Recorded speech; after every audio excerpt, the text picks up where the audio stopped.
విశ్వంతో మనము మమేకమై విశ్వాన్ని ఏది అడిగినా ఇస్తూనే ఉంటుంది. ఎందుకంటే విశ్వానికి ఇవ్వడమే తెలుసు. కాబట్టి మనము అడిగేదేదో స్పష్టంగా అడగడం నేర్చుకోవాలి విశ్వాన్ని. ఎందుకంటే విశ్వాన్ని మనం ఏది అడిగితే అది చేయడానికి విశ్వం ఎప్పుడూ సంసిద్ధంగా ఉంటుంది. కాబట్టి విశ్వానికి అర్థమయ్యేటట్టు నీకు కావాల్సింది నువ్వు అడుగు, కంపల్సరిగా విశ్వం ఇస్తుంది. నేను మాత్రం విశ్వాన్ని కంపల్సరిగా నాకు కావాల్సింది నేను అర్థమయ్యేటట్టే అడుగుతాను. నాకు ఇప్పుడు ఇంత డబ్బు కావాలి అంటే కంపల్సరిగా ఇంత ఈ టైంకి కావాలి అని అడిగాను అనుకో, విశ్వం ఇస్తుంది. అది ఏ రూపకంగా వస్తుంది అనేది అది అనవసరం. కాబట్టి విశ్వంతో మనం మమేకమైనామంటే విశ్వం ఎప్పుడూ మనకు ఫ్రెండ్ లాగా ఉంటుంది.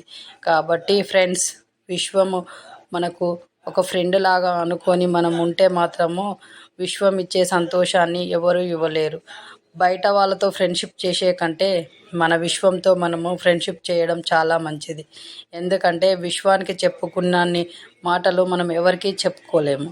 మనం విశ్వానికి చెప్తే విశ్వానికి అర్థమవుతుంది. ఎందుకంటే విశ్వము ఎప్పుడు అందరి మంచి కోరుకుంటుంది. మనం అడిగింది ఇవ్వడానికే కదా విశ్వం ఉన్నది. కాబట్టి మనం ఎప్పుడూ పాజిటివ్గా ఆలోచించుకుంటూ పాజిటివ్ మాటలు మాట్లాడుకుంటూ ఉండాలి. విశ్వం ఎప్పుడు పాజిటివ్నెస్గా ఉండేటోళ్ళంటే విశ్వానికి చాలా ఇష్టం.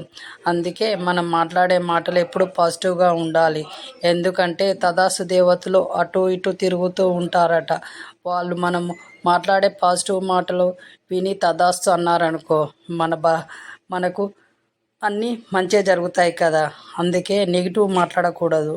మరి నెగిటివ్ మాట్లాడేటప్పుడు వాళ్ళు తిరుగుకుంటూ తదాస్తు అంటే బాగుండదు కదా. కాబట్టి ఎప్పుడు మనం పాజిటివ్ మాటలు మాట్లాడుకుంటూ సంతోషంగా ఉన్నామని విశ్వానికి తెలియజేశామనుకో, విశ్వము అంతకంత 1000 రెట్లు మనకు పంపిస్తూనే ఉంటుంది. నీకు కావలసిన డబ్బు నువ్వు విశ్వాన్ని అడిగి చూడు. నీకు కావలసిన టైమును, కావలసిన డేను మొత్తం నువ్వు విశ్వానికి చెప్పి చూడు, వస్తుంది. ఒకసారి కాకపోతే ఇంకోసారి అట్లా చెప్తూ ఉంటే విశ్వానికి నువ్వు కనెక్ట్ అయి ఉంటావు. కాబట్టి అరే ఇవ్వాలి అనే ఆలోచనతోటి విశ్వం నీకు పంపిస్తుంది. అది ఎలా వచ్చింది నీకు అనవసరం. నీ అవసరానికి డబ్బు వస్తుందా లేదనేదే నీకు అవసరం. కాబట్టి నువ్వు పాజిటివ్గా ఉండు. అప్పులు మాత్రం చేయకు.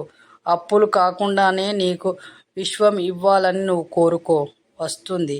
ఎందుకంటే నువ్వు పాజిటివ్గా ఆలోచిస్తే పాజిటివ్గానే వస్తుంది కదా. కాబట్టి పాజిటివ్గా ఆలోచించు. ఎవరిని డబ్బులు అడగకు. నీకు కావాల్సింది నీకు కావాలి అని విశ్వాన్ని అడుగు.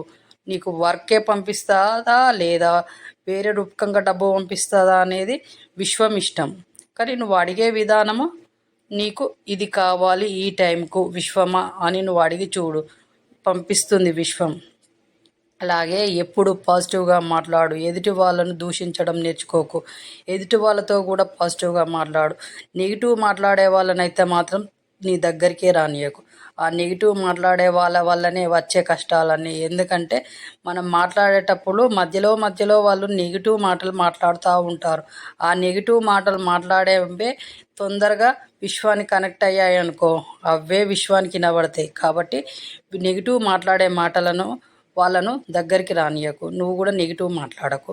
ఆ నెగిటివ్ మాట్లాడే వాళ్ళ దగ్గర కూడా నువ్వు వెళ్ళని అవసరం లేదు. ఎందుకంటే నువ్వు విశ్వంతో మాట్లాడినప్పుడు పాజిటివ్గా మాట్లాడగలుగుతావు. విశ్వంతో ఫ్రెండ్ లాగా మాట్లాడినప్పుడు నీకు అన్ని పాజిటివ్ మాటలే వస్తాయి. కాబట్టి పాజిటివ్గా ఉండు, పాజిటివ్గా ఆలోచించు, పాజిటివ్గా మాట్లాడే మనుషులతో ఫ్రెండ్షిప్ చెయ్యి, విశ్వంతో ఫ్రెండ్షిప్ చెయ్యి. విశ్వం నీకు అన్ని తీర్ల నిన్ను ఆదుకుంటుంది, నిన్ను సంతోషంగా ఉంచుతుంది. ఇది తథ్యం. ఎందుకంటే విశ్వం అనేది అనంతం. దాంట్లో ఉన్న సంపద అనంతం. దాంట్లో నీకు కావాల్సింది నువ్వు ఎంత అడిగినా కొద్ది మొత్తమే అవుతుంది. కాబట్టి నువ్వు అడిగి చూడు, నీకు కంపల్సరీ విశ్వం ఇస్తుంది. ఆ విశ్వం ఇచ్చే సంపద ఎప్పుడు అందుకోవడానికి సిద్ధంగా ఉన్నా అని విశ్వానికి తెలియచేయి. విశ్వం నీకు ఎప్పుడు తోడుగా ఉంటుంది. ఛానల్ చూస్తున్న వాళ్ళు షేర్ చేయండి, సబ్స్క్రైబ్ చేయండి, లైక్ చేయండి. అందరూ కోటీశ్వర్లు అవుతారు. అందుకే విశ్వానికి థ్యాంక్ యూ, డబ్బుకు థ్యాంక్ యూ. విశ్వమా థ్యాంక్ యూ.